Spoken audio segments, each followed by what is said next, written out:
हे मंडळी, आज मी रसगुल्ला कॅन्डल बनवणार आहे.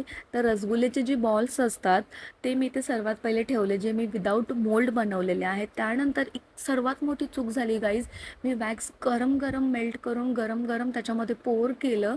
माझं पहिल्यांदाच होतं, सो मला असं वाटलं थोड्या वेळाने ते थंड होऊन सेट होईल, पण ते सेट न होता ते सर्व मेल्ट झालं आणि माझं पहिलं ट्राय गेलं. मी थोडी अपसेट झाले, पण मी विचार केला आपण सेकंड प्रयत्न करूया. सेकंड प्रयत्नामध्ये मी पद्धत बदलली.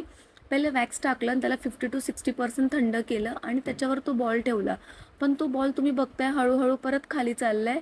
मग माझा सेकंड प्रयत्नही गेला. आता सेकंडपर्यंत आले तर विचार केला थर्ड करूया. पण मी थर्डमध्ये काय केलं गाईज, वॅक्सला थोडं जास्त वेळ म्हणजे 90 to 95% मी सेट होऊ दिलं आणि थोडं ते स्टिकी असल्यामुळे ते बॉल स्टिक करण्यासाठी मला मदत झाली.